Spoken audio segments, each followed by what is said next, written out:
South Africa, for whatever reason, they did so well in the field events. The shot put, the javelin throw. The javelin throw was won by Julius. He's an experienced man. You know him very well. The pole vault was won by South Africa. So South Africa were really dominant. The hurdles, 400 meters hurdles, Joseph Regel, she won that. So coach is absolutely right when he says that South Africa, the likes of Botswana and co, are coming in strongly, and maybe they are a threat to Kenya and not to Ghana. Well, Mustafa, I think you're becoming a little bit of a Kenyan, I've got to admit. I mean, in fact, even the fact that you could mention three Kenyan names, three Kenyan cities by name during the women's 10,000 meters, Mombasa, Nairobi, Nakuru, I only suspected only one person would do that. But Coach, let me come to you, because actually, Daniel, yes. When I was studying African studies, that was when I came across the fact that Mombasa is the heart of education in the continent. When African educators decided to assemble in Mombasa in 1968 to change the narrative of education in the continent, because the colonial masters had come down and Africans were being taught what our colonial masters wanted us to know. So African educators decided to assemble in Mombasa in 1968, and that was when we began studying about African histories. So Mombasa will always be the heart of education in the continent. All right, Coach Sang, at least you can see some great vibes coming through about, Kenya. And Coach, before we get to, the track performance that we had, let's talk about the field events, because I want to start with the women's shot put. Belinda Oburu winning a bronze medal, 16 meters 39. What is that shift you're seeing in the field events? Because we also won medal. There was also that medal that came through from Asbel Kiprop in the high jump, and there was also the long jump event, and Edwin Tor picking a silver in the decathlon. Yeah, Wahome, that is a great improvement when it comes to what we are seeing the YouTuber Julius Yeager have done. He became the only person who has been performing so well in the international scene, and we have seen largely the upcoming athletes are coming up and they are taking up the field events also, not only the endurance events. And it's a great improvement that we are winning even up to medals in Africa Championship, and hopefully we are projecting that coming Commonwealth Games and World Championship, Olympics, we will have some medals in also in the field events.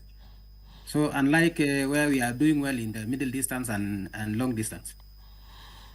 And yeah, from what you have seen, and for example, I mean, we can talk about Julius Yeager. Hopefully he's going to be joining us in another 10 or 15 minutes from there.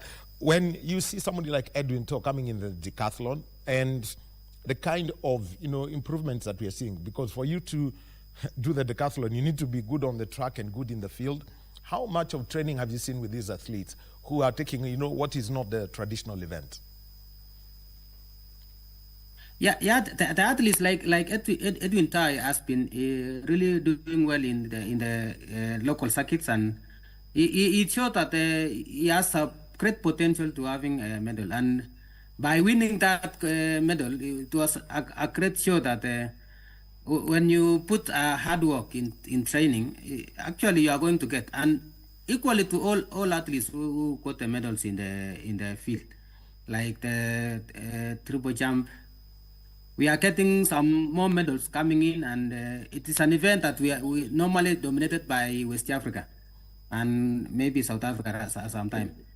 It's really a very great improvement for the coaches who have done some training to get some experience on how to do the events. And actually, Wahome, we are foreseeing the future that it's really bright for other events in even not only the endurance event. Muftawa, let me come to you because you did not miss any piece of this action, and let's start with what you picked out. Eritrea is, we know they've got a strong cycling scene. We also know that they've got a good history in Midland track. Let's start with where you saw that application of the tactics, especially, I mean, for the events that were in the first 2 days, what stood out for you on their execution? And also Rwanda, which is upcoming, which is a nation that is rising slowly when it comes to cross-country and the middle and long. I noticed that the tactic of Eritrea was conserve energy, but make sure that you were close to the action. You were close to the moment you could take advantage if you knew you had so much energy to take the final lap. And that was a very smart one. You would see that initially it was Uganda. There was Kenya, there was Ethiopia.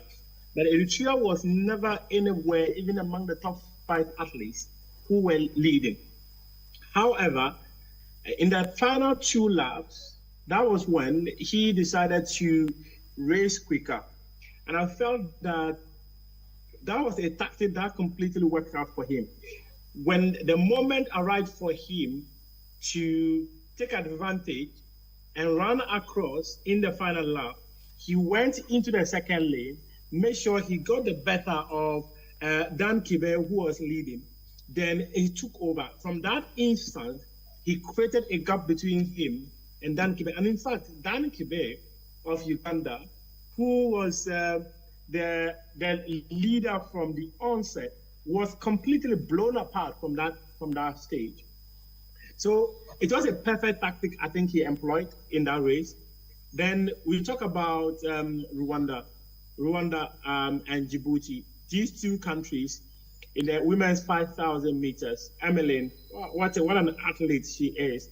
In fact, she also employed a similar tactic in a women's 5,000 meters. When it mattered most, she took advantage of it, got the bend, got onto the home straight, and there she was to win the gold medal. Then in the final events, that we also, the men's 200 meters, the women's 200 meters, the men 4x100 meters, Cote d'Ivoire running a national record time of 38.52. Then the young lady, Mamundo Koni, winning the women's 200 meters. She had done an incredible race in the women's semi-final. Then we had Cheikh Traore winning the men's 200 meters with an incredible time of 20.43 seconds.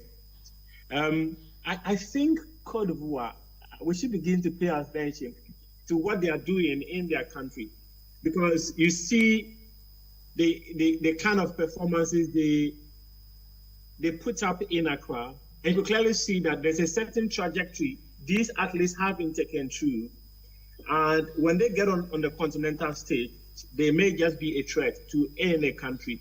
No one actually had them as part of the potentials to win the 4x1, but then they showed up. They were in lane 1, and Traore anchored them home with a perfect finish of 38.52, as I mentioned earlier. South Africa, Ghana, Nigeria were all in contention, but guess what? Nigeria and Ghana were all blown apart. They had to settle for silver and bronze medals here, with Cote d'Ivoire winning it.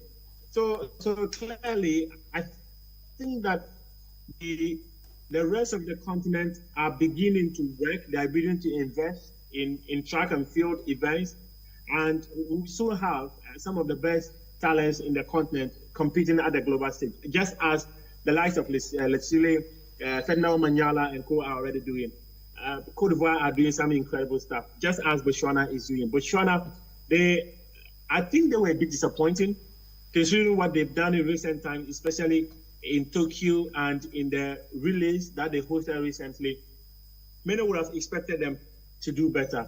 But then came Zimbabwe too, in the 4x400 meters. And in fact, I had actually, if you listen to the commentary, I had actually even said that they were the favorites for that event. And indeed, they won it. So these are countries here that you had little history when it comes to track and field.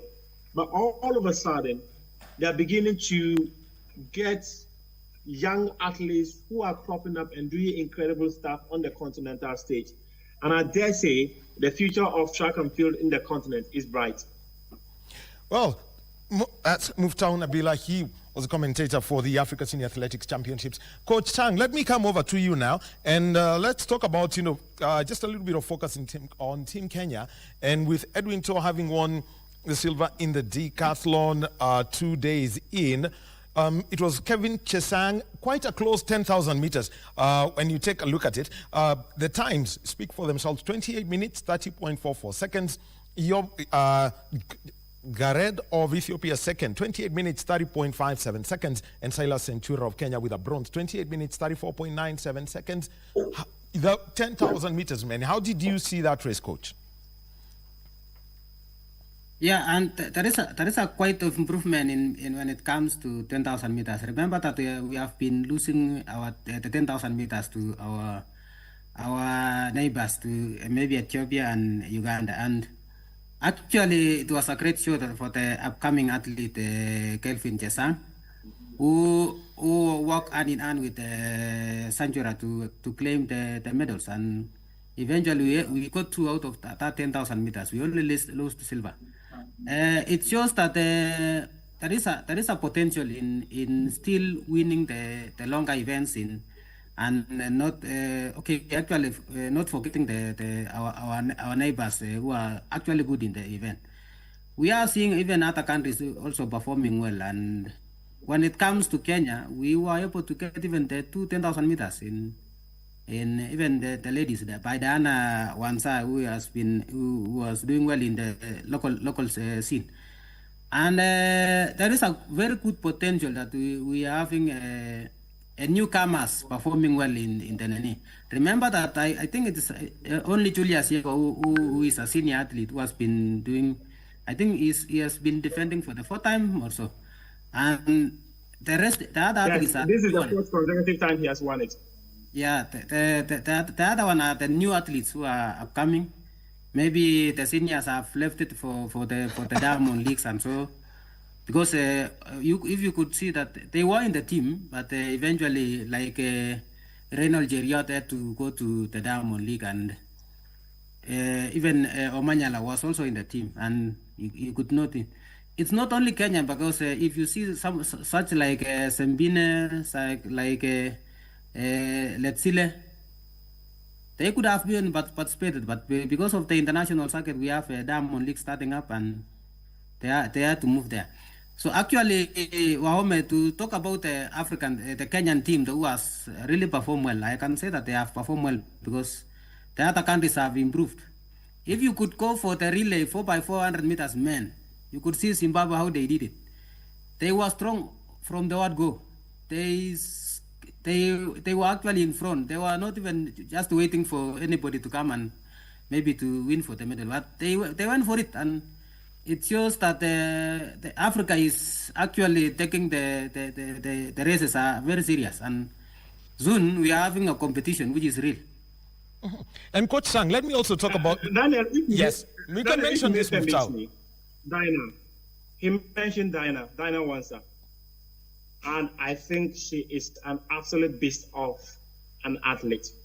How she dominated that event is crazy. I have never in my lifetime seen an athlete take onto the tracks and run down the laps as though they never existed.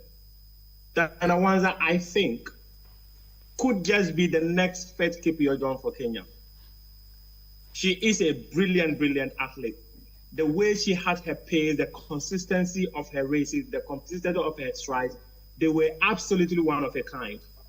And I had so much pleasure commentating on this young girl. And as Coach mentioned, I think she is one of those athletes that, from what I said, Kenya should be paying attention to for the long and middle distances, but she is a beast of an athlete. Guess how many times she went round her base on that lap? 3 consecutive times. She created acres of space before her, and even the 4th place athlete.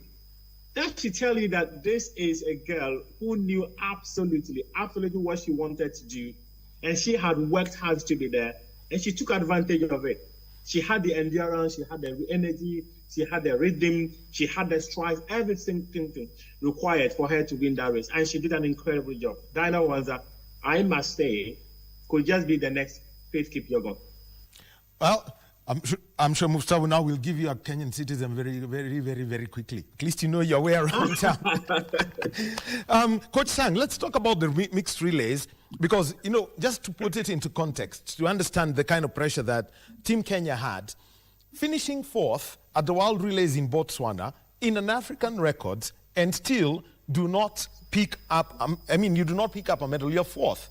And you set a lifetime best. It's not crazy, but let's look at this execution. The mixed 4x400 meter relay, coach. Nigeria winning in 3 minutes, 16.44. Botswana 3 minutes, 17.88. And Kenya 3 minutes, 17.94. Actually, they did well in performing because if you could see the team, the composition of that team, it was not that strong because the absence of Mercy. Yes. Mercy was actually not there, and if you see even also, they were only the newcomers in the team. Those who have performed at least, there were no those guys like Alan Gibiego who got injured some few weeks before the trials and.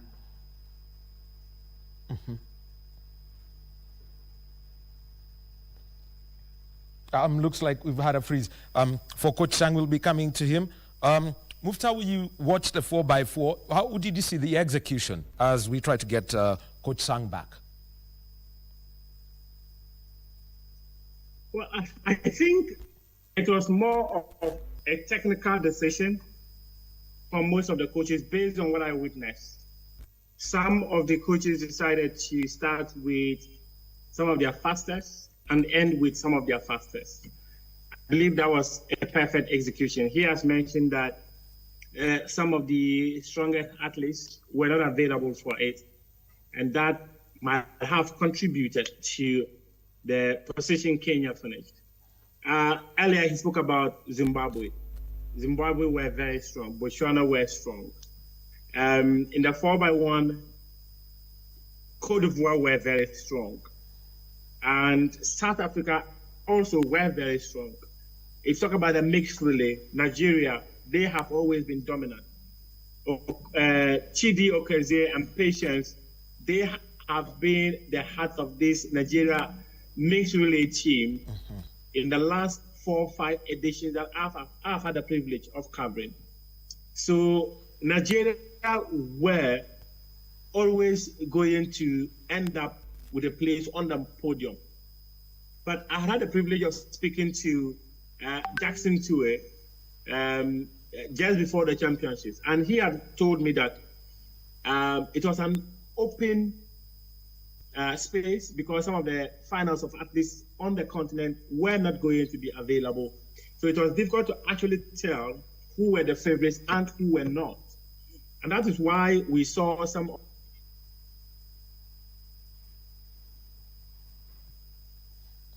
Okay. So Coach Sang, are you back? Can we hear you, Coach Sang? Yeah, I'm back. I think my internet, my network is not working well, but I'm okay. I'm back. And okay, so we relied more on the sprints of the longer 4x400 meters and the mixed. Yes, is that we had placed the best athletes in the team, though we had some few who are not there, and they had gone for a Diamond League. And actually, the newcomers did the wonders by even having a national record, which have never been achieved when we have the best in the country performing the same. At times, when going for the championship with the additional of a mixed relay, it complicates matters in the relay races all, because you have to have more athletes, and sometimes you may have at least 4. So going to maybe up to another 4 to get more athletes who are stronger, it jeopardizes the performance. So I can say that the teams had performed, and for those who had put only the few events, contest in the few events, were performing so well. for us, probably we distributed to all the maybe 4x4 and even 4x4 mixed. That shows that you are going to exhaust all the athletes and you cannot get the proper performance and whatever you wanted. But for the countries like maybe Nigeria, they only went for mixed relay and they really got it. So actually, it was a challenge for the coaches to ensure that who is participating in 4x4 and 4x4 mix, because the two events is even special. So unless you are concentrating on one event, which is maybe doing 4x4 or 4x4 mixed, that's when you can get the maximum performance. And that's my take. And by the way, Coach, I mean, independently, like you, Coach Sang, to talk about this, the men's 4x400-meter relay final, how close it was. Zimbabwe taking gold, 3 minutes, 1.11 seconds. Kenya, 3 minutes, 1.34 seconds. Morocco, 3 minutes, 1.35 seconds. Coach, when you see an event that close, because this is your area, I mean, one of your areas of expertise, how would you want to see, that, especially the second and, say, the third, fourth legs executed?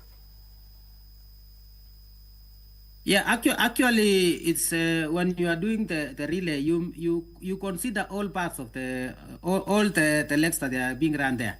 The first, the second person, the third person, and the fourth person. Because if you consider if you put a weaker person maybe in a certain angle, you are not going to get a full results unless you have an athlete who is performing so well in all the angles. And if you can see the performance of that relay, it was neck to neck and to all the teams that were performing. And some Zimbabwean had placed their best. That's why they were leading from the word go and up to the final, and they finished being number one. This shows that if you have some reserve athletes, maybe the reserve athlete may not even work because it may not be the best to place them in the final of the event. So having put the best athletes in that final, it shows that there must be an athlete who is performing all round in everything. Yeah. Muftau, yeah, this is always what we call it, the commentator's headache as to how, once the afterburners come in, that final 100 meters, how would you say about the way the Zimbabwe executed it? Kenya and Morocco, a photo finish, because that's just what it was. I would describe that as an incredible race, and as you heard from Coach, you need to have the best of athletes to be able to help you execute that.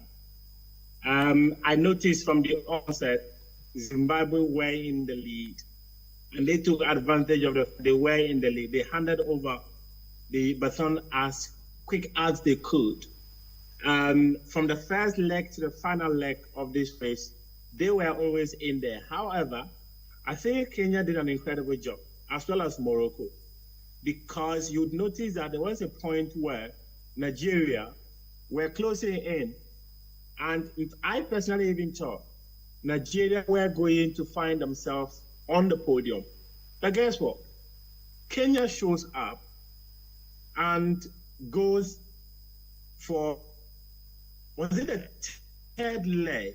The athletes who raised the third leg, I think he basically got Kenya on the podium because the way he ran the leg was absolutely incredible.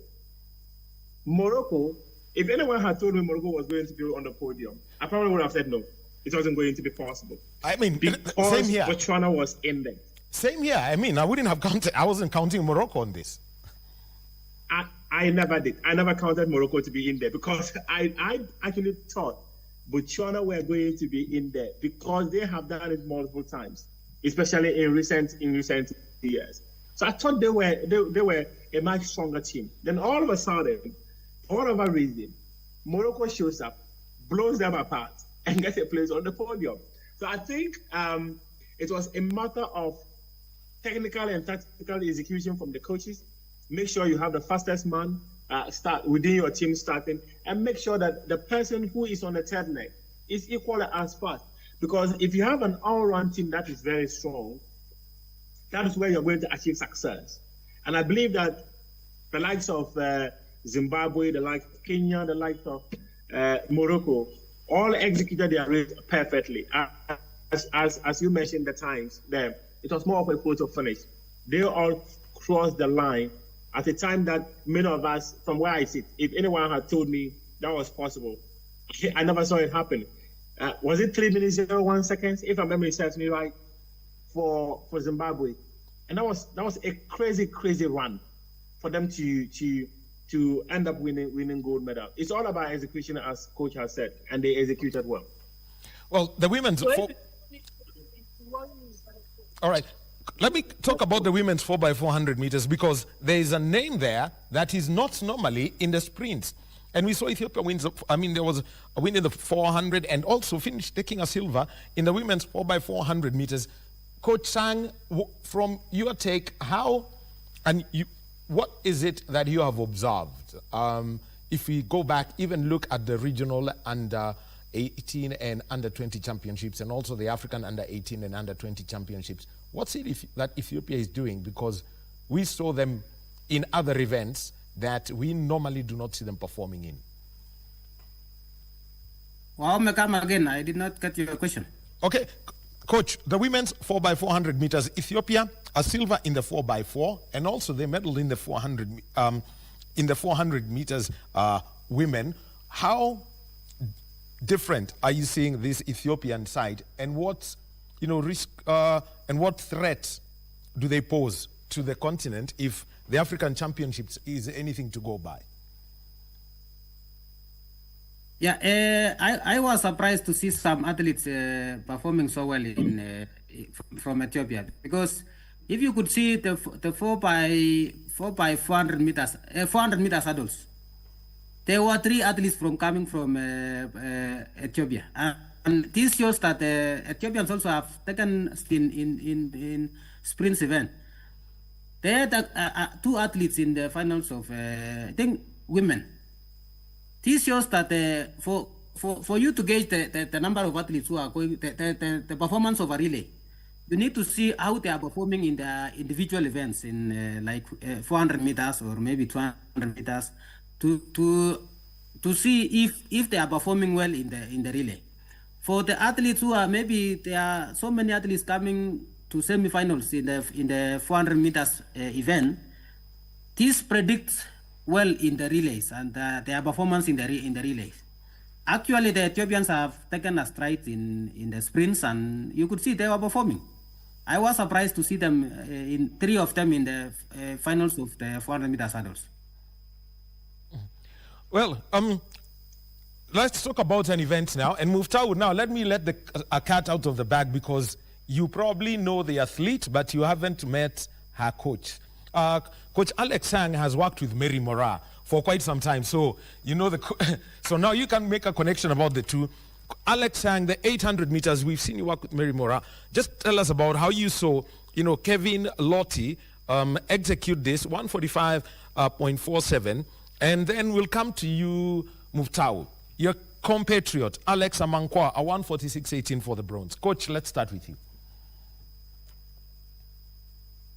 Yeah, there's a great performance by Lottie, because we could see he was winning even the local meets, and there was a good projection that he was going to win the Africa Championship. Having the senior athletes like Wanyonyi, those who are running from Botswana, the great guy who was running good in Botswana, they were not there, and this gave chance to Lottie to perform well in the African Championship. Having had to win the trials here in Kenya.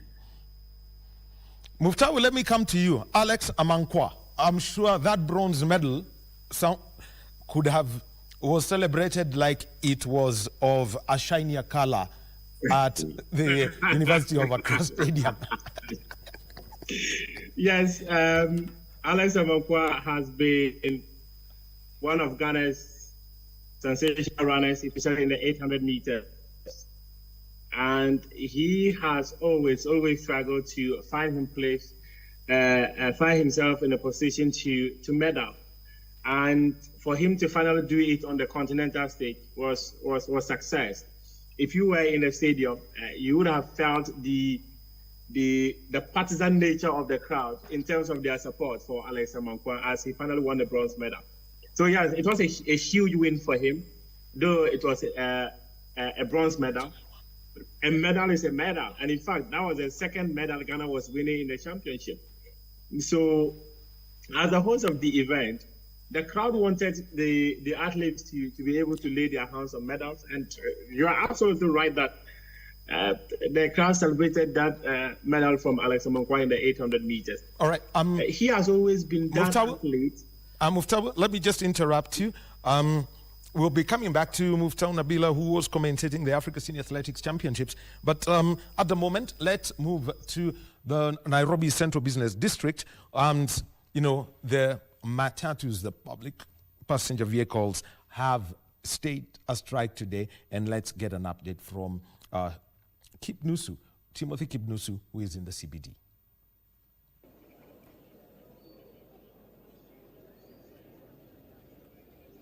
A very good morning to you, Daniel Wahome there at the Broadcasting House. Yes, indeed, I'm here at the Central Business District just to paint a picture of how the situation is after the Association of Matatu Owners declared that they will not be on the roads, of course, paralyzing the transport sector. And as you can see behind me, this is Ronald Angala Street. The street looks deserted.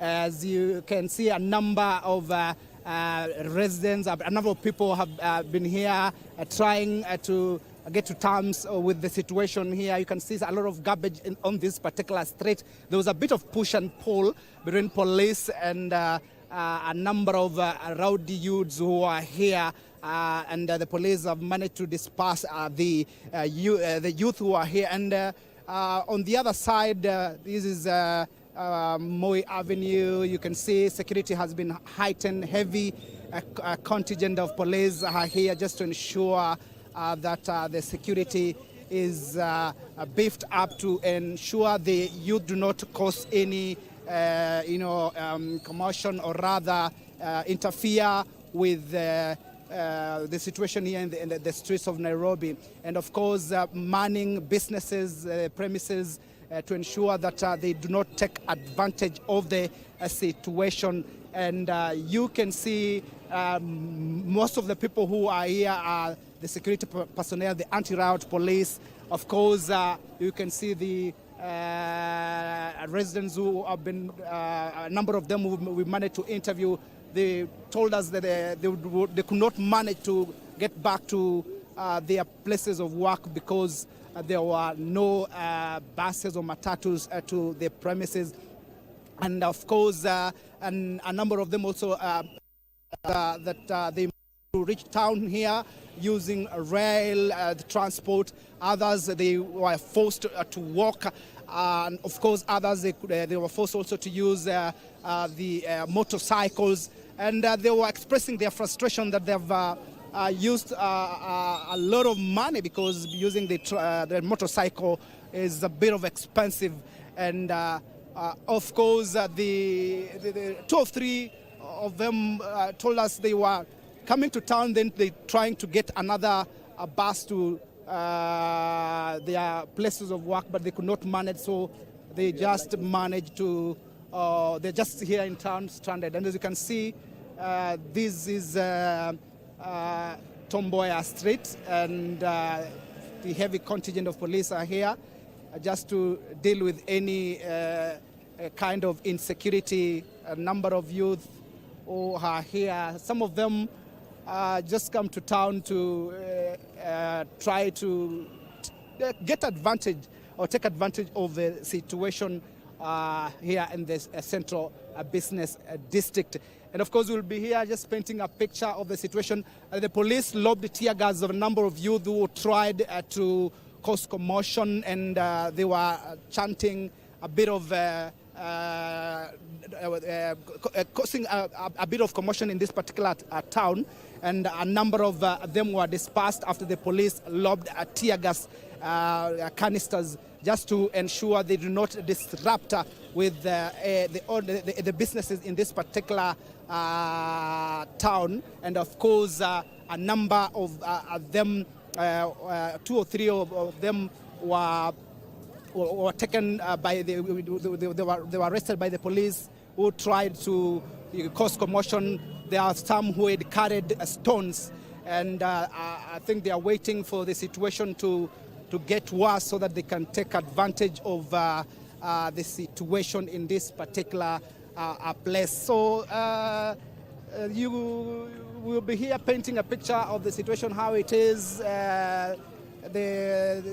For now, it is relatively calm. The situation is relatively calm. The police have managed to ensure that no disruption whatsoever from the members of the public. A number of the youth and residents who have managed to interview, some of them stranded, not be able to get to the places of work because there are no matatus, but a number of them also managed to get to town, but they could not carry out their businesses because most of the shops, as you can see, are closed.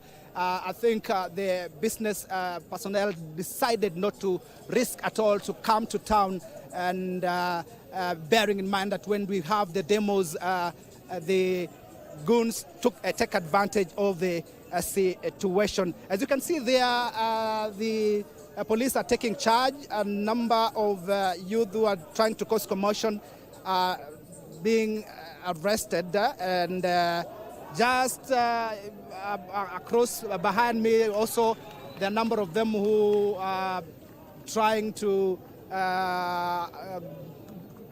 interchange with having a pattern with the police who are here, but the police talk to them just to go to their usual businesses, not to disrupt with the businesses in this particular street. So this is the situation in the Central Business District.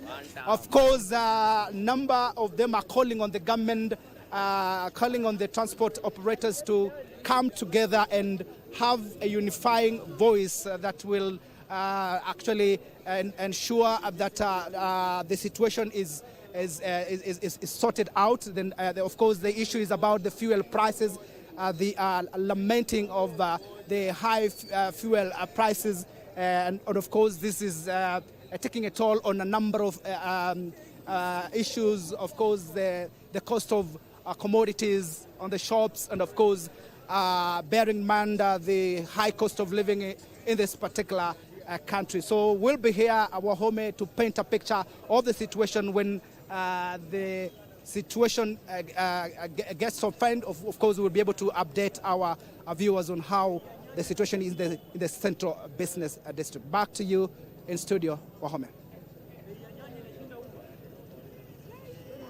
Well, thank you very much, Timothy Kibnusri, in Nairobi Central Business District. You know, keeping tabs on the situation we've got. That we have got as far as the transport situation is concerned after Matatu operators withdrew their services that today, and this is nationwide, so we'll be getting reports as to how that continues. Let's get back to our conversations as we review the Africa Senior Athletics Championships, the 24th edition that was taking place at the University of Ghana Stadium. And we are joined by Coach Alex Sang on Zoom, and also from joining us from Accra via Zoom is Muftau Nabila, who, incidentally enough, as you are watching the event on KBC Channel 1, was the commentator. And Muftau, we were having a conversation, about some of these executions and the things that you saw before we were interrupted. You could just take us into that part again, as, just to recap that. It matters. I was just talking about the fact that the crowd was very partisan in terms of their support for Alex Amankwa, because he was the second athlete to win a medal for Ghana in this championship. And in fact, he has been an athlete who has always represented the country whenever it matters, both in continental and global stages. So there was an opportunity for him to win a medal, and indeed he took advantage of it. In fact, hit the final, but then he was one of the fastest in the heat. That was how he made the final, because in the heat he finished third, and it was the top two that were required to be able to progress. But eventually he progressed to the final, and he was able to get a medal. Though it wasn't gold, though it wasn't silver, a medal is still a medal. Well, let's also take a look at, the women's 800 meters. Coach, I know you've, having worked with a world champion, somebody who's, won medals at the highest levels of the competition, from age grade now to her point here. What's the depth of the women's 800 meters in the country at the moment? Who would we be looking at? Yeah, we are currently not performing well in the 800 meters, but we are still having some people. Maybe they started the season late, and like the world champion Adira, who actually started the season recently in the Kipeno Classic and was positioned 2 with 159. And we are hoping that she knows what to do up to maybe coming to Rabat, because I know she's going to participate in the first Diamond League in Rabat. And for sure, right now we are missing the likes of Sarah Mora, who did 155 last season, and Mary Mora, who had to delay her season, and she's starting the season right now. And hopefully, maybe we don't know what will come up in the Commonwealth Games, but we are still having the new ladies who are doing well, and hopefully in the near future. So the athletes are very well. They know where to start and the season, and the coaches are well prepared for it. Mm-hmm. Well, and Muftau, let's talk to you from the perspective you're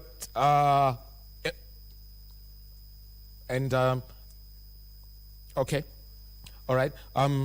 Also, Muftau, I mean, we should be coming to you, but for you, Coach Alexang, what's your big take home from the African Senior Athletics Championships, Coach Alexang?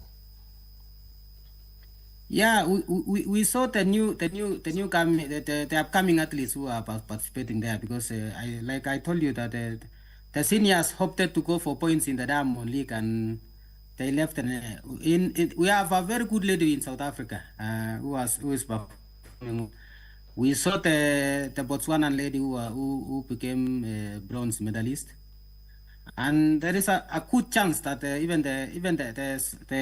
is a newcomer in Ethiopia who won the gold medal, and for sure we are still we are okay. We are ready for the major games, and this shows that the performance in the Africa Championship was quite well, and it's only that the upcoming were doing the races, and we could not get the senior athletes performing there. I am expecting that maybe probably comes to Commonwealth Games and the finals of the Diamond Leagues. We are still dominating the events. So we have newcomers, and we are hoping them to join the likes of Mary Morat, Lilian Odira, and the Sarah. Well, and right now, Mugo, you can tell me this. Julius Yego, he won another gold medal in the men's javelin throw. I now count 5, right? A very good morning to you, Julius, and congratulations on number 5. Good morning, Wahome, and thank you. No, it's gold number 6. Gold number 5. Yes, 6 at the African Championships, and everyone knows you as a YouTube man, and 16 years. Throughout the sport, what has been the story that you can tell about the African Championships, plus also the African Games, where you have also, been picking the medals starting way back, 14, 15 years ago? Well, I think there is a background noise. I don't hear you well. Okay, just tell us, the whole feeling about having won it, having been the top javelin thrower for Kenya for the last 16 years. Thank you. Of course, it has been a long journey. I think I've enjoyed the journey. And, I started African Championship in 2010. And I'm very sure very few people can remember that in 2010 in Nairobi, I won the bronze medal. And it was the first time for me to compete at the Africa Championship. But of course, the African Championships after that, I think I skipped the 2015 one in Durban, South Africa. I didn't compete.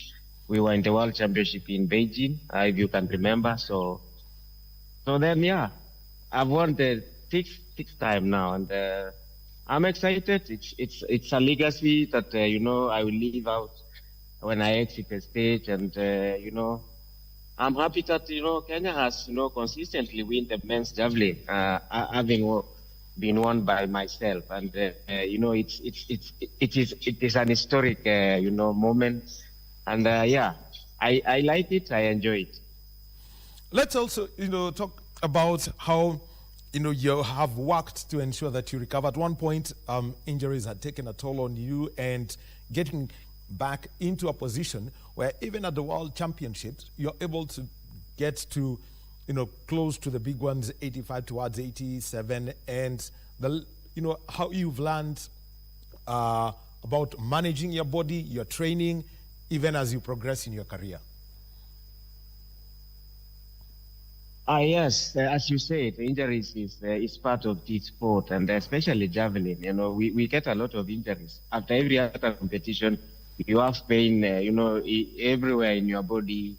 But of course, we have to live with it. And for me, I think I should say, even as though we say injuries are part of this sport, I should say also I've been lucky to have the quickest recovery after an injury.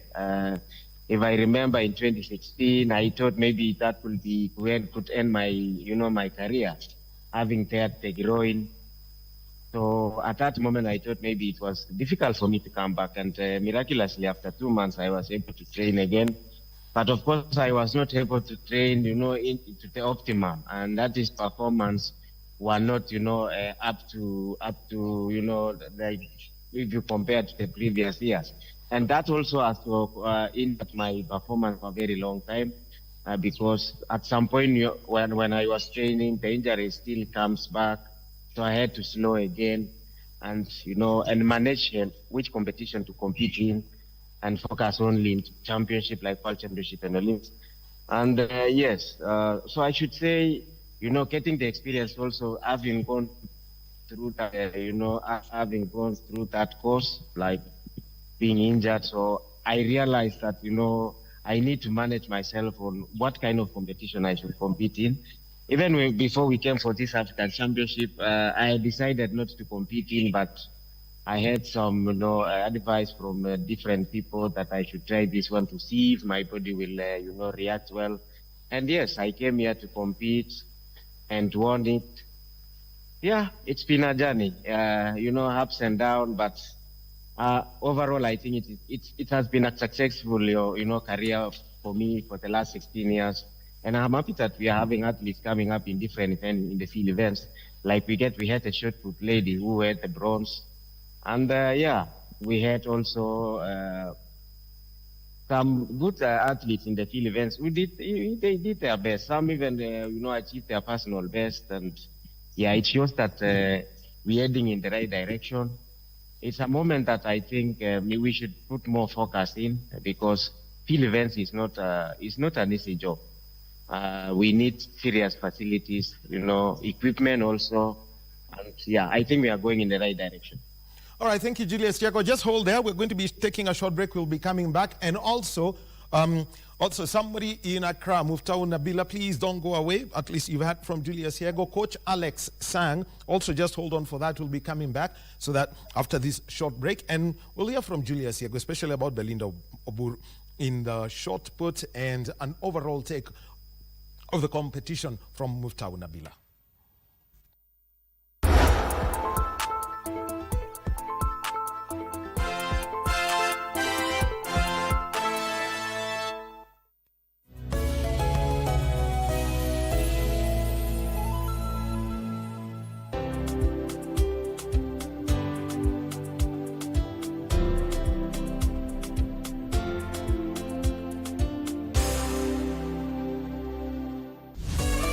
Got the fear of missing out? Want to keep up with all the latest entertainment news and latest celebrity gossip? From the latest rumors to popping events to the newest fashion trends, here is where you get all the tea or juice when it comes to entertainment, and you get it served on time. All that and so much more on Grapevine every single Monday from 10 p.m. and a rerun every Tuesday from 2 p.m. only on KBC Channel 1. Remember, if you did not see it on Grapevine, then it most probably never happened.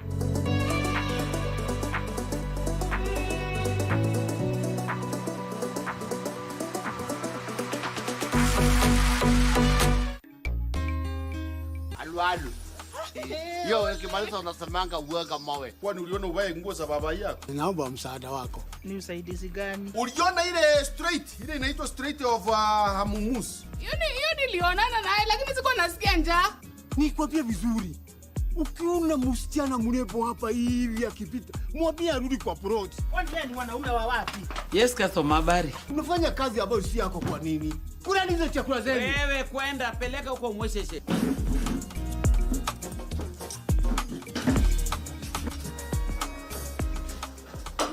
We mzee. Hii si chakula yangu. Mambo yako ikienda tu chui. Enda lete nyama ingine. Alikuja na panya yake.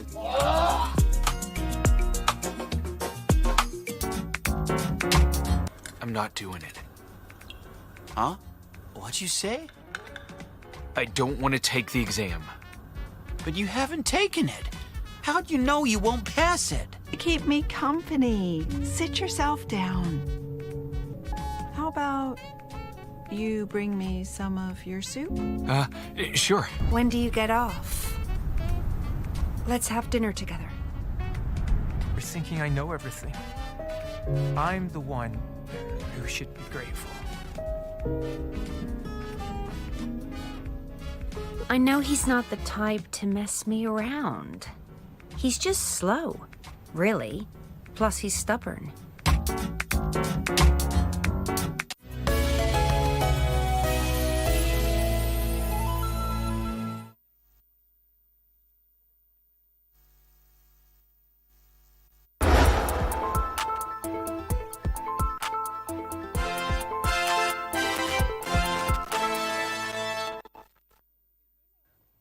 And welcome back to Sports Check on this Monday morning, the 18th day of May 2026. For majority of the people in the country, it is a story about, the transport crisis in the country after Matatu operators withdrew their services and protesting, the high fuel prices in the country, but also other stories we are keeping tabs on. The Jubilee delegates meeting that is taking place at the Kiambu Club. Joseph Wahome will keep us updated on that. But time to wrap up this conversation about the Africa Senior Athletics Championships. The 24th edition taking place at the University of Ghana Stadium, placed on Legon, and we've got six-time javelin throw champion Julius Yego. Definitely would have to say was a senior athlete in that team. We've got Coach. You've got also Coach Alex Sang is going to be joining us, and Muftau Nabila, who was the commentator for the event. Julius, let me come back to you. And you mentioned about Belinda Oburu winning that bronze in the women's short put, 16 meters 39. A national record. Elizabeth Olaba would be very happy. And there is the legacy that you want to leave so that it continues. Over to Julius. You could basically tell us, the impact, and also for Alexander Kiprotich, who's taking up, who's expected to fill your very big shoes in the men's javelin. Wahome, yes, Linda got the bronze, and I was really excited. Even somebody who is excited about that medal is me, because it comes from the field events. I think we have for a very long time overlooked the field events in Kenya, and we are realizing that we can get these medals.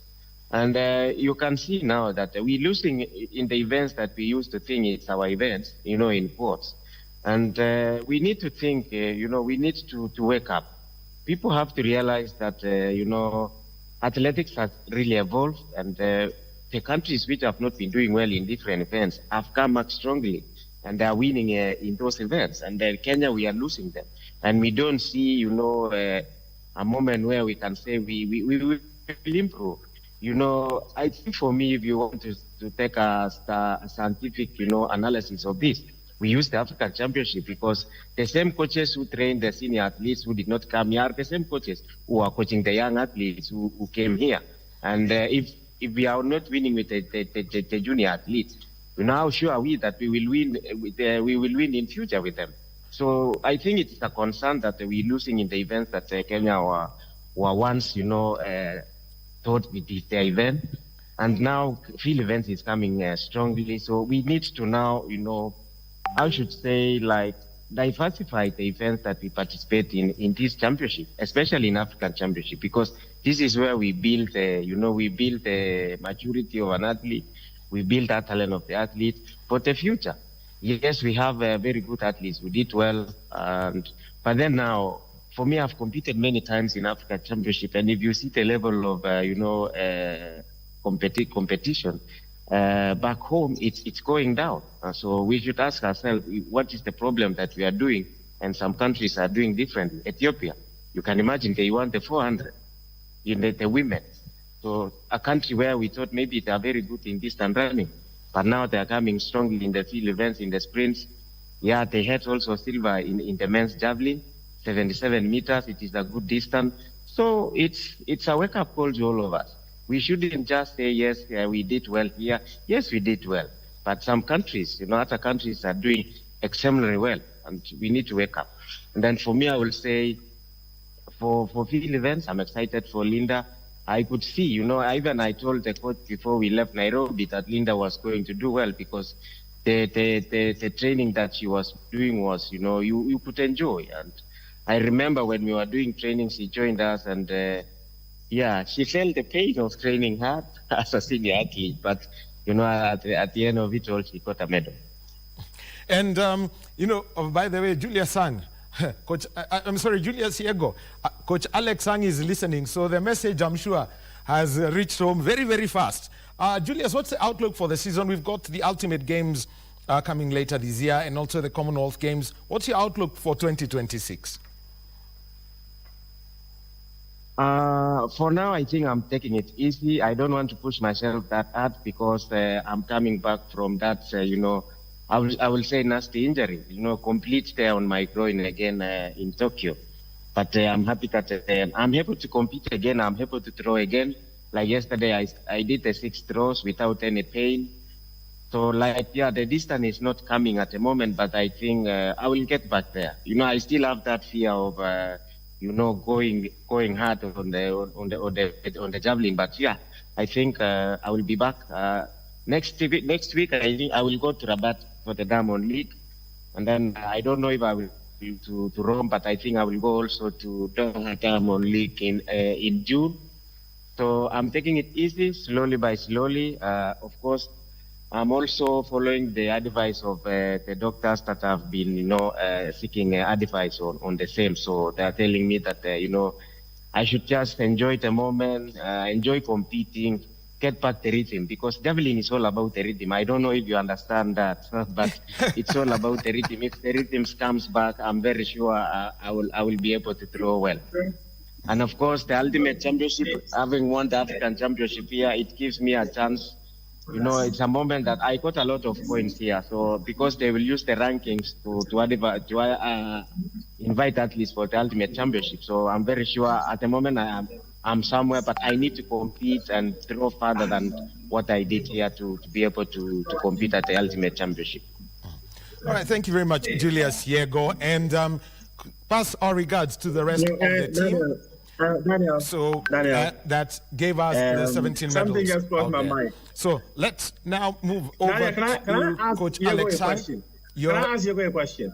Over to you, Coach Alex Sang. Let's now give us, just your closing thoughts as, past the Africa Senior Athletics Championships, and then after that, Muvtawu would give us a whole take-home, especially for them as the hosts of the event. Coach Sang. First of all, I want to congratulate Julius Yego for his 60th win in the Africa Championship. He has really done a very good job having elevated our field events he has been the only one, and I can see that of Linda Buru has been there for the last like 39 years.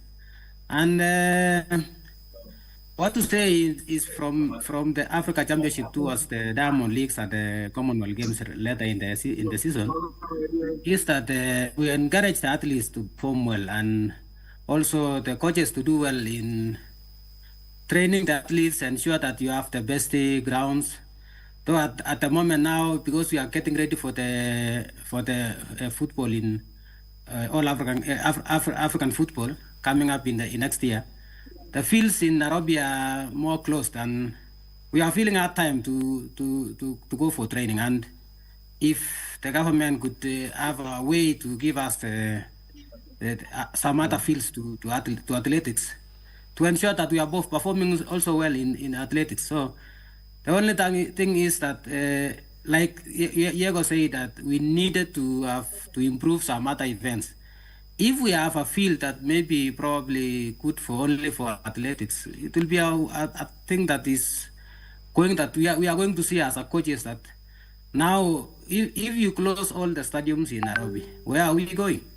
Should we go back to Nakuru or Iten or Kericho or maybe Siaya to go and train? For some some senior coaches who are in Nairobi, they need a place to train, and that place should be a field where we have all the equipments and everything. Otherwise, I wish all the athletes and the management a good way to train the athletes and have the best in the season. Thank you.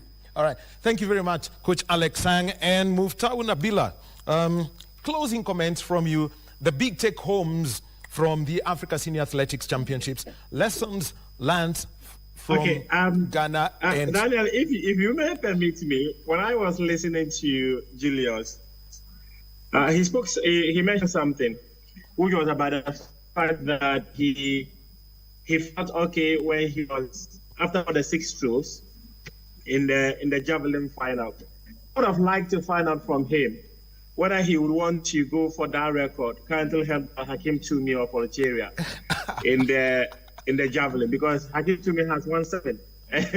Diego, would you want to do that? Actually, Julius, respond. Yeah, would you want to go for a 7th?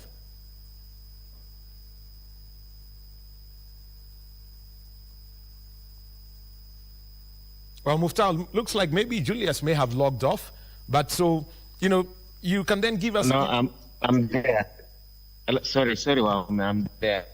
Oh, Julius, there is one question I've been asked by Muftau Nabila. He's in Accra. He was the commentator for the games. He's asking if you'd like to equal the record of 7 javelin championships. That question has come up many times to me when I came here in Accra, especially after yesterday winning. I've had many people asking me the same question directly, or phone calls, or even through the social media, that why don't you try the 7th one? And of course, I must admit that, even before the start of this competition, I met with Sebastian Coe, the World Athletics president. And we spoke about that, thing. And then he was telling me, I think you can still do it. For me, I'll say, I told myself that because now I'm getting, I'm no longer growing younger. I need to manage the amount of competition I have to compete in. Of course, I'm focusing on the LA Olympics in 2028 and of course, the next year's World Championship. But then I think, as for now, I will say, I think what I've done is okay, is enough. But it depends. It depends in 2028, because I think that is when we'll have the next African Championship. I will make the final decision if I will compete in African Championship. But I will still compete in other events. Well, Muftau, you've had it. See, Daniel, I'm just giving you a very good headline for the day, haven't I? No, I wasn't supposed to be. I wasn't supposed to be providing headlines for Joy Prime. No, you've had it. Anyway, Muftau, the take home from these championships, yes, because I know now you already have a big story. You have a scoop. Actually, you can go over to the camp and get Julius himself. So, Muftau, take home from this championship and lessons learned for the next host of the African Senior Athletics Championships? I just want to take it from the lessons that must be learned from the next coach, which is Botswana. The early phases of the organization was quite chaotic, and that was expected. I was in Eugene for the World Champs, and in fact, some of the rooms didn't have ACs. They were fixed in the course of the competition.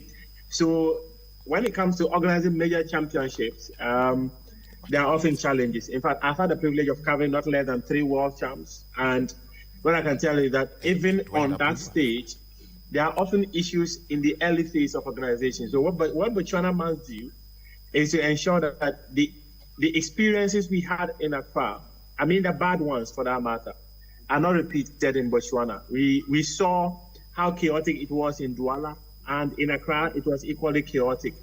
And I think Botswana, they will have to do better from the get-go. We cannot start a competition where the top clock have issues. We cannot start a competition where athletes are wondering what time they've made. And I think that Botswana, they will have to do better. They successfully organized the World Relays. I spoke to World Athletics President Sebastian Coe, spoke about how it was one of the best World Relays yet. And he said Africa has got the potential of organizing major championships. And I think Botswana will have to do better. My take home from this championship is the fact that the final 4 days of the championship were excellent from where I sat. And I think that the rest of the athletes that came to Accra, they delivered moments that would live with us forever. Accra has delivered, Africa has delivered, and I think Ghana has delivered.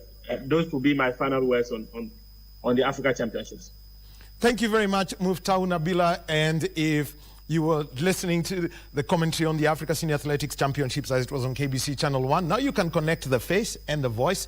And also thanks to Coach Alex Sang and to 6-time African champion in the men's javelin throw, Julius Yego. Thank you very much, gentlemen, for your time this morning discussing the African Senior Athletics Championships. Well, right now, there is a cry, and this has been occasioned by matatu operators, those who offer transport for passenger services to the public. They have withdrawn their services today. And let's take a look at how it is in Kisumu. Wycliffe Okech, over to you.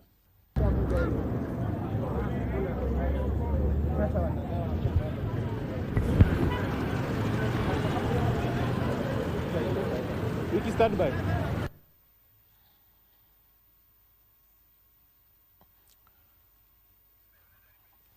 All right. So, yes, it was just to mention, it was announced that there would be a strike by the matatu operators, those who provide transport services to the public. And let's move over to Kisumu and hear from our reporter, Wycliffe Okech.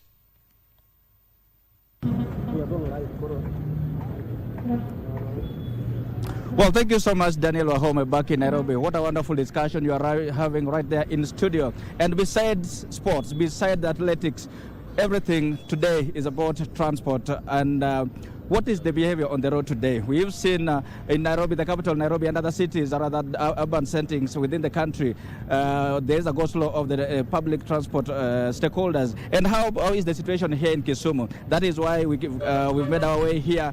We are on the streets of Kisumu, one of the major streets in the Kisumu CBD. And just like you see, just beside me here, on the sides, there is normalcy, some sort of normalcy, if I can say so, because we expected some sort of maybe go-slow by the transport stakeholders, but what we've seen is contradictory to what we've seen across the country. The PSVs continue to go about their activities as normal, although there are a few vehicles today as opposed to other days. But then again, just before I paint the picture of what is happening on the ground, I have the leadership of the public transport sector here in Kisumu, whom I'm going to engage just briefly to tell us how the situation is since morning and why do we have fewer vehicles in as much as there are vehicles, public service vehicles operating normally, although we expected probably they stand in solidarity with the peers in other settings across the country. But then let me just get it straight to them, starting with you, Bwana Ochieng Omo. You'll go to introduce yourself by name, by the job you are doing here at the bus park, and tell us the situation as it is. Why do we have fewer vehicles? Some continuing about their activities like normal, although we expected a contradictory picture. My name is James Ochingo Moa, the Secretary for Matatu Owners Association Kisumu County, also the member for Kisumu County Transport and Safety Committee. We are here today because we wanted to clear some issues about the ongoing national strike on public transport operations. We also, as Matatu Owners, we lament about the hike in fuel price, and we had made our voice that if government can do anything to support or make it reduce, even in addition of subsidies and negotiation with government agencies, then maybe we shall have a reprieve. As Matatu operators Kisumu County, today we are happy with our members of the public because we are now moving from a violent scenario to a peaceful and more dialogue scenario. We believe that things must be put on the table, and we advise our members that even as we participate in the strike, let those who are participating just down their tools by putting their vehicles at their doors and not in the road, and we plead with our members not to be violent. Anybody who has decided for maybe an emergency or any other purpose to be on the road, then let him be given that peace and security and be given the space to go without any interference. We also know that we have some vehicles with a lot of loans in backlog who are maybe threatened to be towed by the financiers. We also know that most of our staff, the conductors, drivers, and maybe our boys at the bus parks are people who live on a daily basis. So we didn't want to interfere so much and create a lot of problems, and that is why you will see the normalcy today in Kisumu, rather than the tire being late and maybe stones being thrown and maybe roads being barricaded. And we are happy, and we also wanted not to be part of the political groupings that may have wanted this particular program to take it up politically and maybe promote their personal interest on this particular problem facing the Republic of Kenya. Yes. You're very right, Bwana Secretary General, because you mentioned you're the secretary. I've walked through I've surveyed through the bus stop, and I see the vehicles that ply longer routes, let's say from Kisumu to Migori, the fares have gone up. What do you attribute that to? You look at the increment of 40 shillings per litre. A vehicle that plies and maybe uses an average of 100 litres per day has an increment of 4,600 shillings in expenditure per day. And when fuel prices go up, not only fuel prices, you also realize that maybe vehicle parts and maybe lubricants have also gone up. So we have to share this excess charges with our passengers, and that's why you will see maybe an increase in fare by maybe 10 or 20%. Vehicles which were charging around 800 to Migori may now charge 900 shillings, which is a bit favorable to our clients. Yes. Thank you. And someone might have expected the transport sector, public transport sector in Kisumu to stand in solidarity with the rest of the country, because as per yesterday, there were calls for the public vehicles to be withdrawn from the road. But in Kisumu, we are seeing a different picture. Does it mean the stakeholders within this sector are speaking from different angles? You will see serious and maybe major circles and companies have withdrawn their vehicles. Some of the few individuals who decided to do business are people who we cannot maybe argue about, but we give them the freedom. But you will see some organized circles and companies flying maybe Kisumu, Kakamega, Kisumu, Bungoma, Kisumu, Nairobi. You will not see them on the road today. So it has happened. Only few vehicles are on the road, but what we love most is that there is peace and there is no disturbance or barricading of any road. Yes. Thank you. Going forward? Going forward, we are waiting for a communication from our president, Mr. Albert Karakacha, who is going to have a press briefing after maybe some few minutes and have some engagement with the government, the Minister for Energy and the Minister for Transport. They were to meet very soon so that they can discuss and give us way forward. So do you expect this situation actually to roll through the day? As at now, because our people are started on some of the areas we've had from Migori, there were people on the road, and you see as a community, as a business area, we have to move some things. So we gave instruction that let all the vehicles be parked by up to 1 a.m. And I think that by 2 a.m., most of the vehicles shall be on the road and the operation shall resume normally. You mean PM? 2 p.m. I mean. Thank you. Fine. Just hold on a bit. I'll come. Mr. Shem, you just take his position. You are the chairperson in charge of this bus park here. I've walked through that bus park, and what I've seen, the vehicles, the few that are there, are making a kill. Actually, that usually I've spoken to some of the conductors who are filling in those vehicles with passengers, and they mentioned that usually, let's say a vehicle that plies Kisumu Eldoret Road, it usually takes them about 30 minutes to get passengers into that vehicle, but today it's only 10 minutes. Is it a blessing in disguise for some of the vehicles that are operating today? Thank you so much. I would not say it's a blessing. but just as my secretary has mentioned, in Kisumu we are looking for dialogue. We are in this together with the rest of the country, and we are actually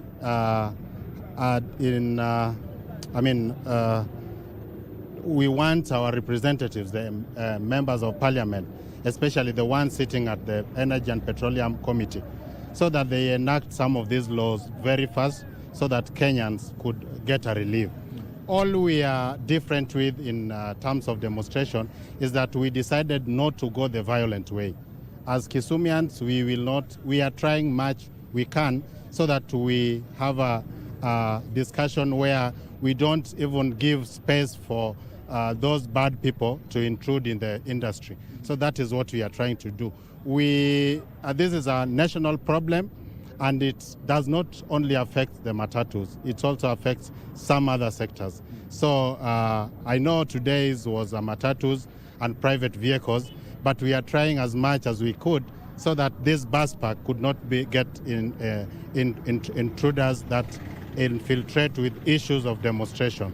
That is all we are trying to do. Yes, yes.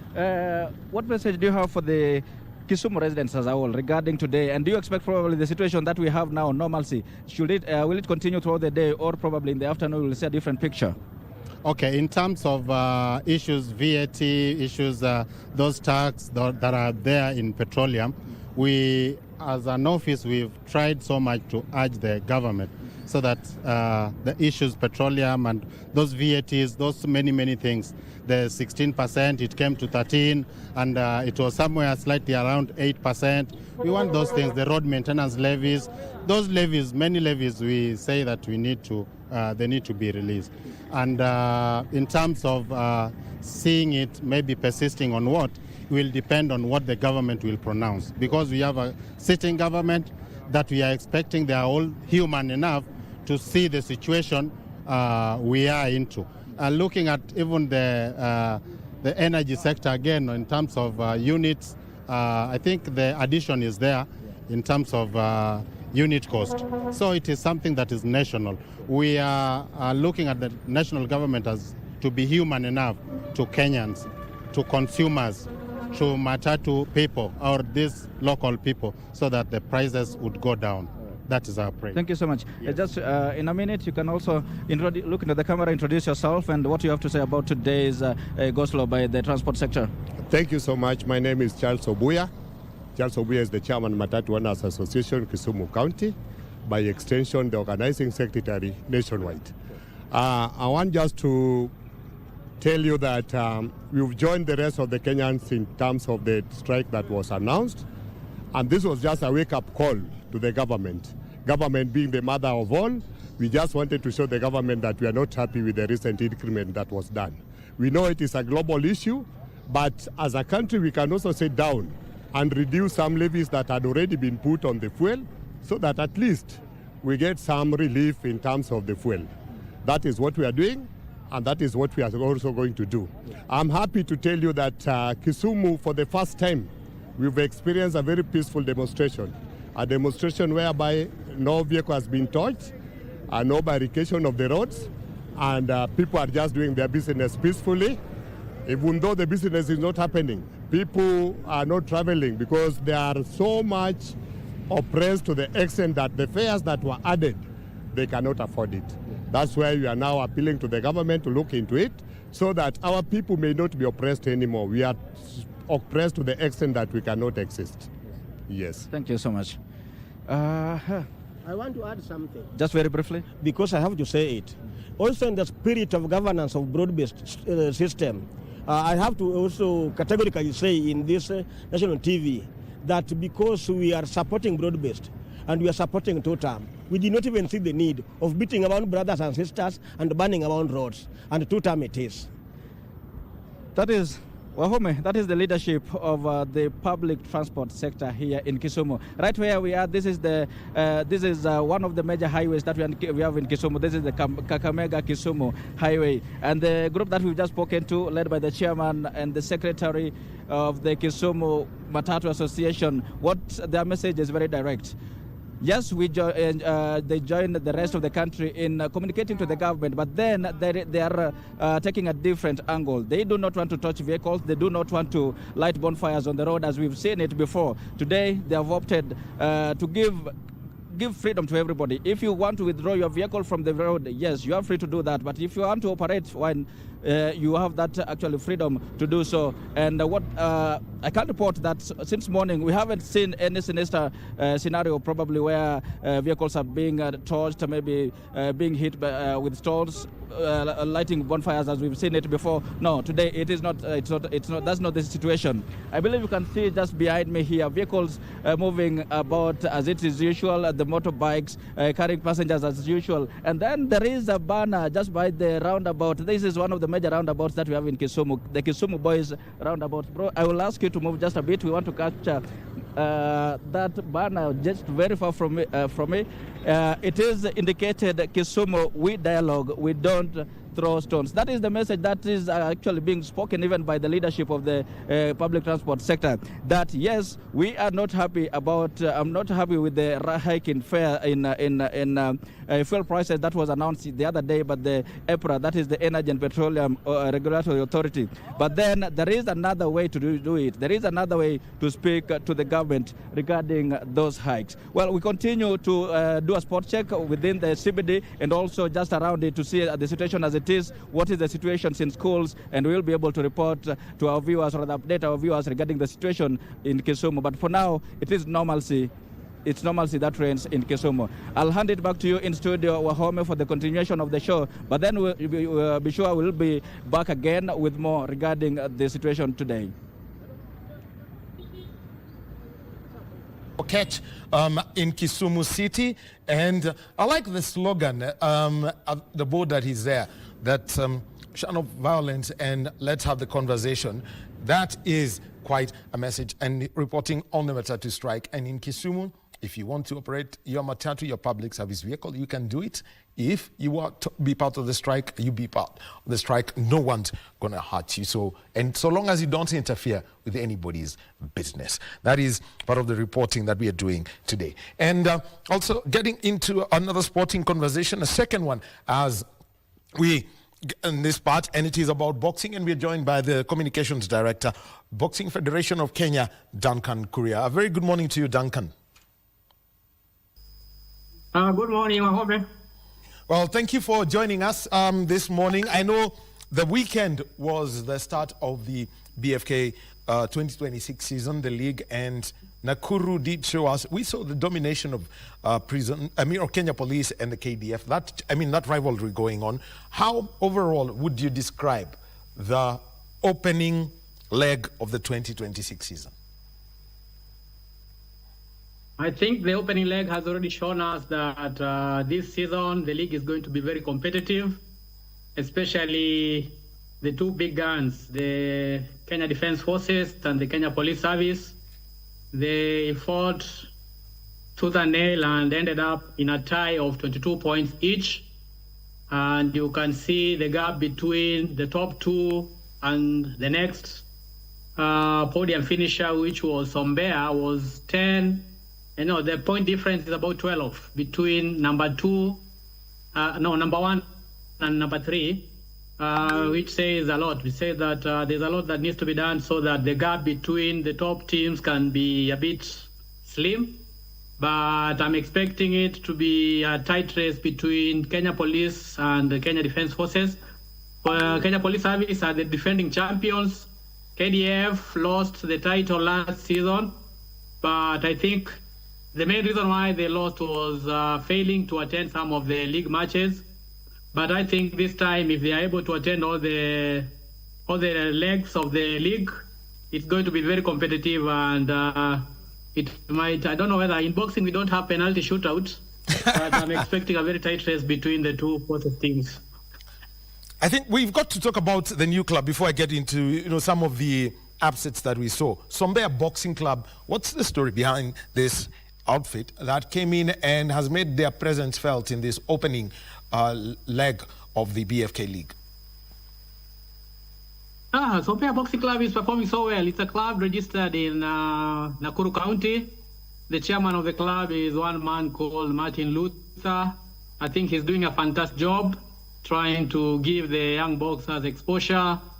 Within a very short time, maybe the last 2 years, he has been able to assemble a very good team. They have participated in the national novices and the national intermediate.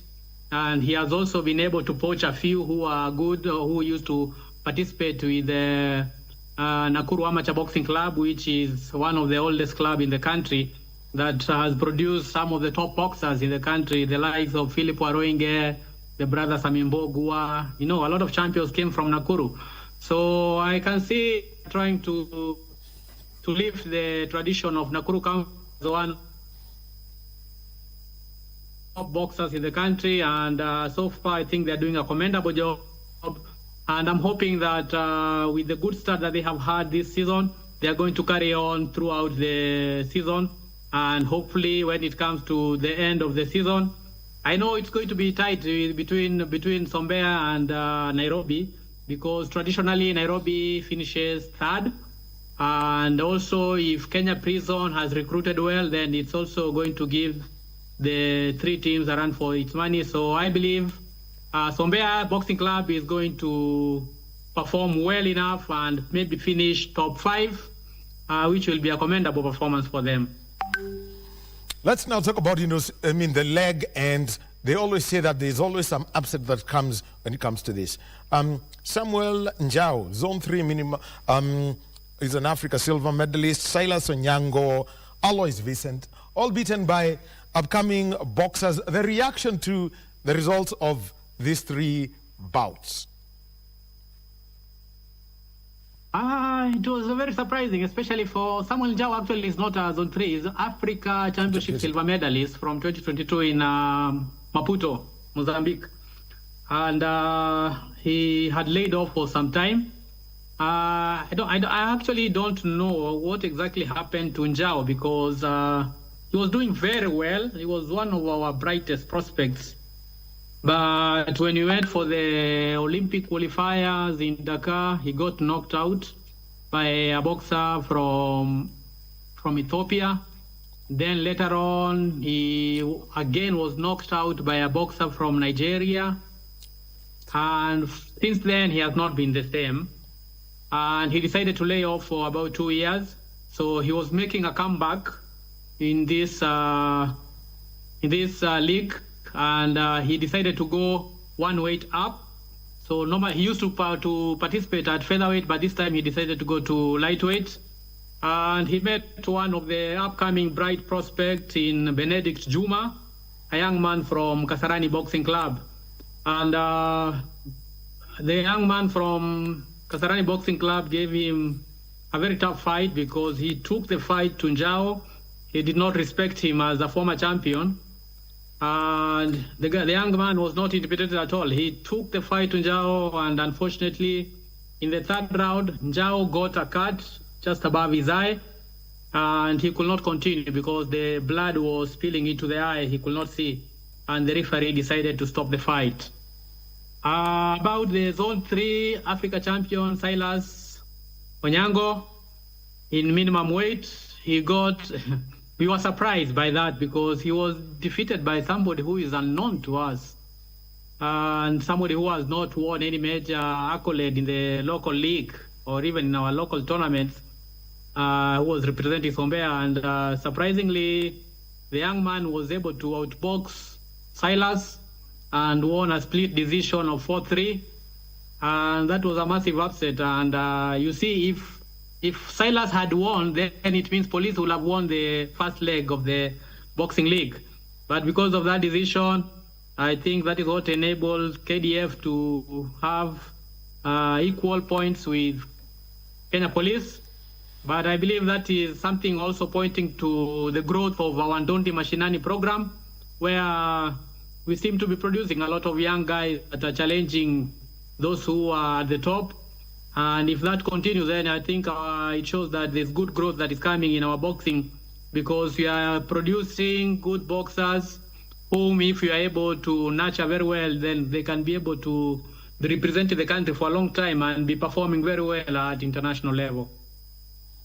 Well, Well, and after the start, I mean, after this first leg, if we look at the next 4 months, it's quite a busy time for the Boxing Federation of Kenya. There's the outlook of the Commonwealth Games and also the regional championships. What's the outlook and the build-up towards those events? Yeah, it's a very busy schedule for us, because now from here, I think first we have a tournament that is arranged by the World Boxing. We have World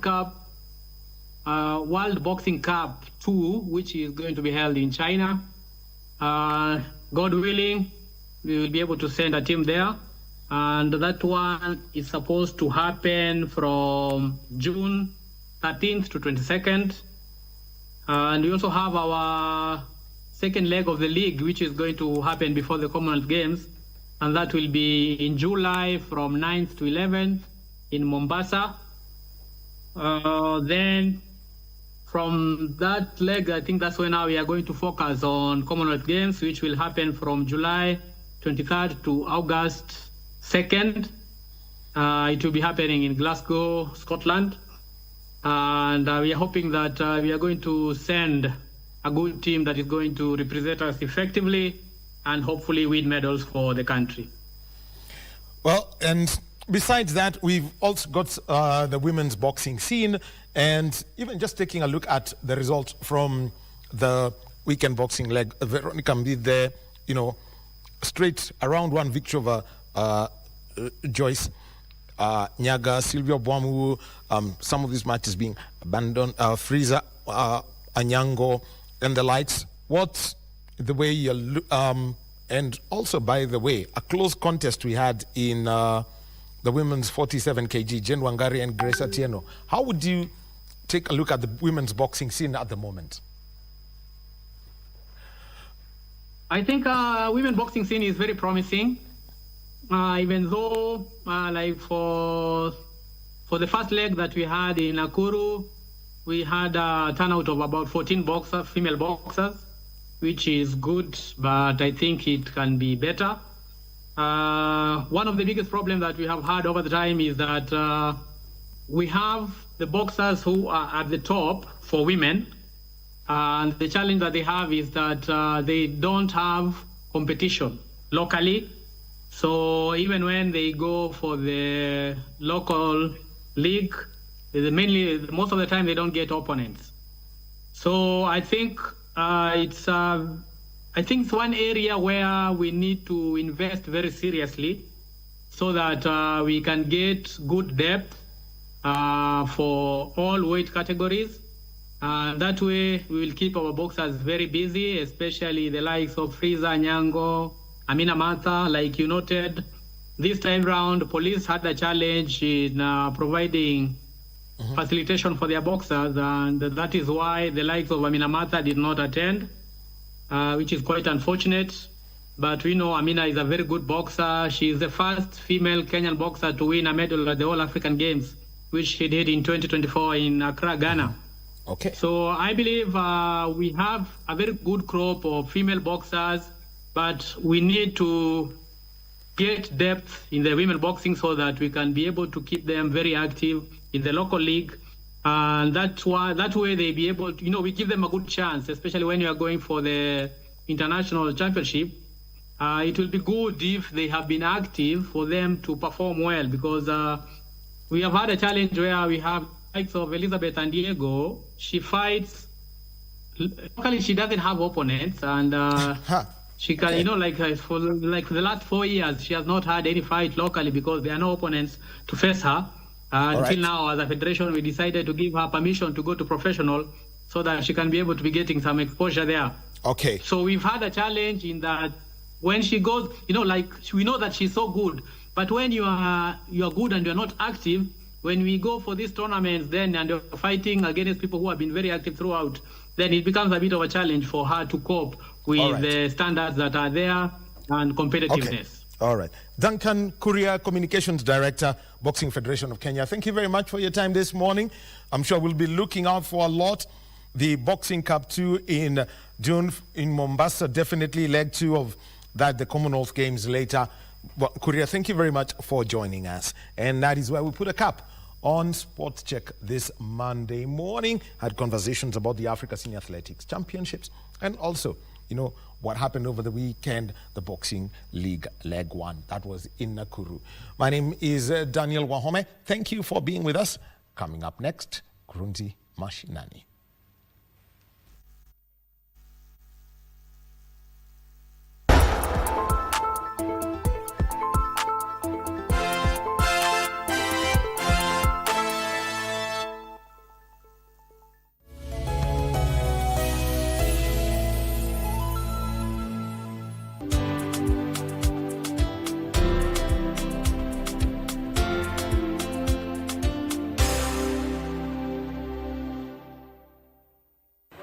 Are you ready for the next big thing in tech?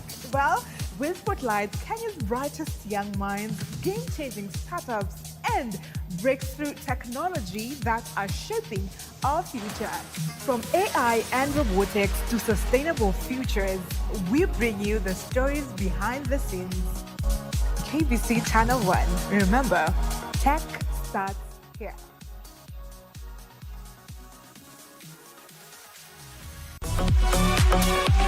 A wave of culture, history, and live performance swept through Nairobi as the stage production Wayaki Wahinga continued to draw massive crowds. African Forward Concert didn't just bring music to Nairobi.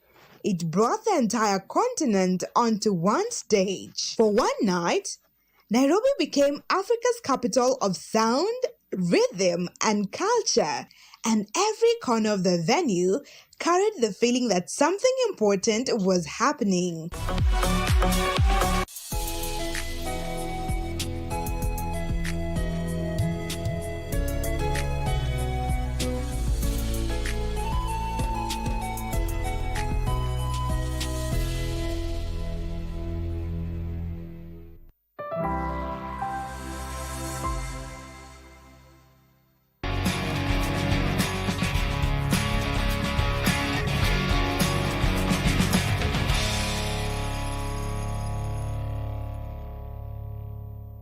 Well, Thige, they seem not to settle with the ball. They are so much in a hurry to kick the ball and that. Goal! Yes. Beautiful shot! Beautiful shot! A great shot coming in. These are the days that Kenyans wish a footballer would be played in the pitch rather than the boardrooms, as behind the scenes occurrences have taken over the headlines.